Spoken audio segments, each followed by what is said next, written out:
Hello and welcome back. PSL 2025 की group stage का last match आज इस्लामाबाद और कराची के दरमियान खेला जाएगा रावलपिंडी में।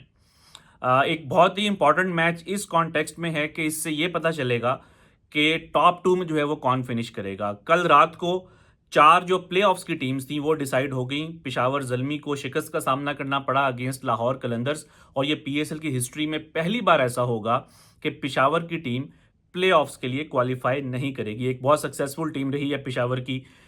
2017 में टूर्नामेंट भी जीते थे, और शुरू के जो टूर्नामेंट से उसमें काफ़ी बार इन्होंने फाइनल भी खेला था। लेकिन अब पहली बार ऐसा होगा 10 सालों में कि पिशावर को हम टॉप फोर में नहीं देखेंगे।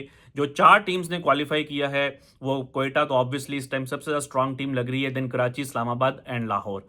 आज का जो मैच है वो इस्लामाबाद अगर एक बड़े मार्जिन से जीतता है तो they will finish in top two, और टॉप टू में फिनिश करने का इंसेंटिव ये है कि आपको दो चांसेस मिलते हैं to qualify for the final. तो इस्लामाबाद की कोशिश होगी कि वो एक तो अपनी जो लूजिंग स्ट्रीक है, क्योंकि पिछले 4 मैचेस वो हारे हैं, उससे पहले 5 मैचेस लगातार जीते थे, उस चीज़ को ख़त्म करें और जो है वो टॉप टू में फिनिश करें। वो क्या मार्जिन हैं?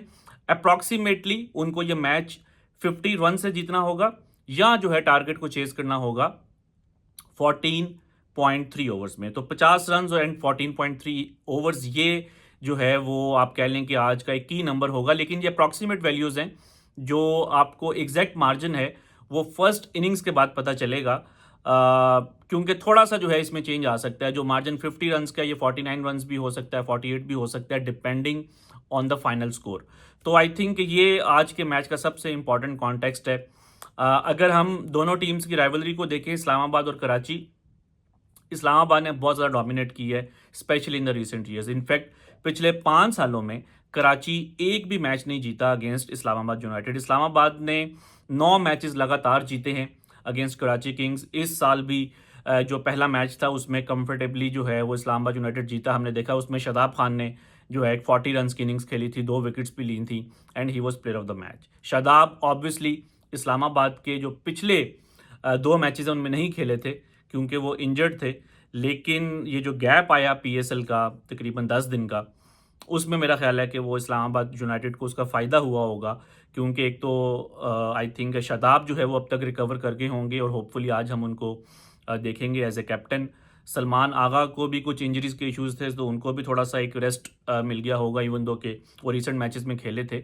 और भी कुछ इंजरीज़ के इश्यूज़ रहे हैं इस्लामाबाद यूनाइटेड की टीम में, जिसकी वजह से बहुत ज़्यादा हमने देखा कि उन्होंने चेंजेस भी की। किसी मैच में 4 चेंजेस हुई, किसी मैच में 5 चेंजेस हुई। तो आज भी ऑब्वियसली चेंजेस तो होंगी, क्योंकि कई जो उनके प्लेयर्स थे जो कि पीएसएल में थे वो अभी अवेलेबल नहीं हैं। The likes of Colin Munro वो भी नहीं होंगे, जेसन होल्डर हैं, काइल मेयर्स हैं, रायली मैरिडिथ हैं। ये वो प्लेयर्स हैं जो कि शायद अवेलेबल ना हों, बल्कि यकीनन अवेलेबल नहीं हैं। और जो कुछ नए प्लेयर्स आए हैं इस्लामाबाद की टीम में, उसमें एलेक्स हेल्स हैं, पास्ट में भी उनकी काफ़ी अच्छी परफॉर्मेंसेस रही हैं फॉर इस्लामाबाद यूनाइटेड। इसी तरह जिमी निशम, हमने देखा कि पहले भी पीएसएल में वो खेल चुके हैं पिशावर के लिए, अब वो इस्लामाबाद से खेलेंगे। टिमाल मिल्स हैं, रासिफ अंडरडूसन जो कि इनिशियल हाफ में अवेलेबल नहीं थे due to some personal reasons, वो जो है अब स्क्वाड को ज्वाइन करेंगे। रासिफ अंडरडूसन की पीएसएल में जो है वो एक सेंचुरी भी है। तो आई थिंक कि कुछ जो री इन्फोर्समेंट्स उन्होंने बुलाई हैं वो काफ़ी मेरा ख्याल है उनके लिए हेल्पफुल होंगी। हाँ, कुछ जो उनके की प्लेयर्स हैं वो अभी भी होंगे, जिस तरह हमने देखा कि बेन डॉर्शिस स्पेशली आई थिंक बहुत ज़्यादा यूज़फुल हो सकते हैं जब प्ले ऑफ्स जाएंगे लाहौर में, क्योंकि चैम्पियंस ट्रॉफी में भी बेन डॉर्शिस ने जो है वो लाहौर में बड़ी अच्छी बॉलिंग की थी नए बॉल के साथ।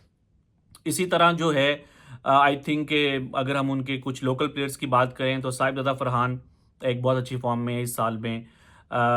रिसेंट जो मैच रहे हैं इस्लामाबाद यूनाइटेड के, वो कोई ख़ास इनकी परफॉर्मेंसेस नहीं थी, क्योंकि जो पिछले 4 मैचेस हैं उसमें किसी भी मैच में इस्लामाबाद ने 160 नहीं किया, और इन 4 मैचेस में सिर्फ एक उनके प्लेयर ने जो है वो 50 रन किए हैं, जो कि इमाद वसीम थे पिछले मैच में, वो भी एंड पे जब ऑलमोस्ट वो मैच हार गए हुए थे।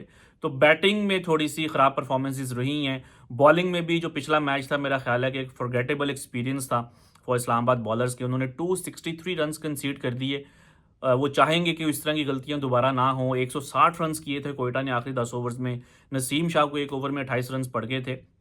बट आई थिंक कि जो थोड़ा सा रेस्ट मिला है इस्लामाबाद यूनाइटेड को, उनको थोड़ा सा रीग्रुप होने का मौका मिलेगा। इवन दो कि पिछले 26 डेज के अंदर इस्लामाबाद यूनाइटेड कोई मैच नहीं जीता। ये गैप भी आ गया था थोड़ा सा, और उससे पहले भी जब वो 4 मैचेस लगातार हारे हैं तो थोड़ा सा उन्होंने स्ट्रगल किया जब पीएसएल जो है वो लाहौर में आई थी। दूसरी तरफ कराची किंग्स है, एक इन फॉर्म टीम। 3 मैचेस जो हैं वो लगातार जीते हैं और अभी इस टाइम वो बड़ी एक सॉलिड पोजीशन में है कि वो टॉप 2 में फिनिश कर सकते हैं। और आई थिंक बहुत ज़्यादा जो यहाँ पे क्रेडिट है वो देना होगा डेविड वार्नर, जो कि उनके नए कैप्टन हैं।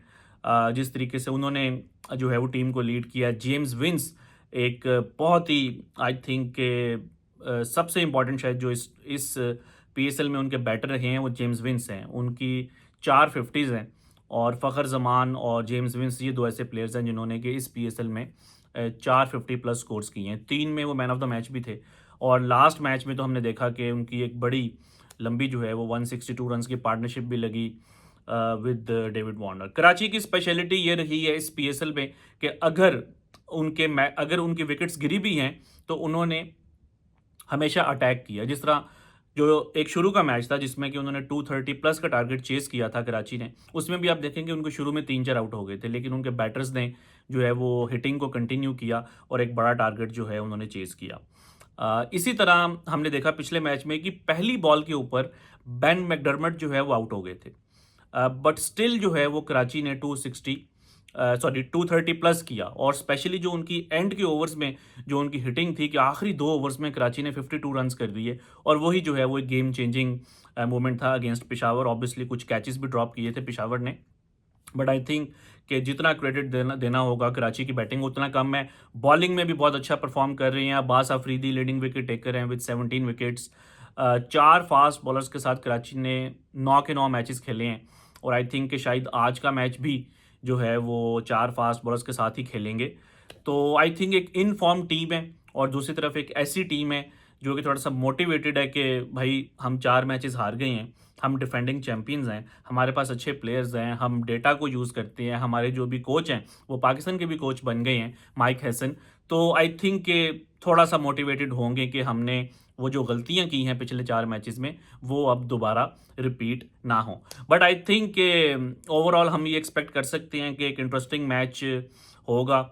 हमने पीएसएल में काफ़ी क्लोज मैचेस भी देखे हैं और दोनों ऐसी टीम्स हैं इस्लामाबाद और कराची जो कि हाई स्कोरिंग टोटल्स करना पसंद करती हैं। इस्लामाबाद का तो ऑब्वियसली ये होम मैच भी है, उनका होम क्राउड उनके साथ होगा और उनके पास जो है वो कुछ लोकल प्लेयर्स भी हैं। जिस तरह इस्लामाबाद यूनाइटेड के पास इमाद वसीम है, उनका ताल्लुक भी इस्लामाबाद से है। मोहम्मद नवाज़ है, उनका ताल्लुक रावलपिंडी से है। शादाब खान भी मोरलेस इस्लामाबाद रीजन या रावलपिंडी रीजन के ही प्लेयर हैं।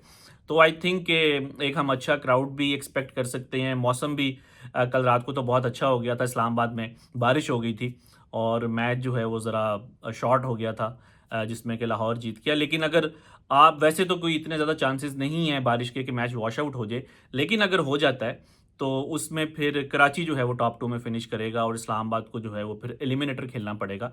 तो आई थिंक पीएसएल में जो एक एक्साइटिंग आप कह लें कि जो इसकी पहचान है पीएसएल की कि एक्साइटिंग मैचेस होते हैं, वो जो है अब हमें देखने को मिल रही हैं in the last few days. कि क्वालिफिकेशन था, अब आहिस्ता आहिस्ता प्ले ऑफ्स की तरफ जा रहे हैं। तो होपफुली एक in terms of net run rate calculation जो है एक बड़ा इंटरेस्टिंग मैच होने वाला है। बड़ा देखेंगे कि अगर तो कराची जो है वो 200 रन करता है या 220 करता है, जितना भी टारगेट है, तो इस्लामाबाद किस पेस के साथ उसको अप्रोच करते हैं। अगर इस्लामाबाद पहले बैटिंग कर रहा है तो उनकी ऑब्वियसली कोशिश होगी कि वो एक लंबा टोटल करें और कराची को बड़े मार्जिन से हराएं। तो होपफुली आपको ये एनालिसिस और बातें पसंद आई होंगी। हम अगले मैच से पहले यानी अगला जो है वो फिर प्ले ऑफ्स का मैच होगा, उससे पहले हम दोबारा मिलेंगे विद सम न्यू एनालिसिस।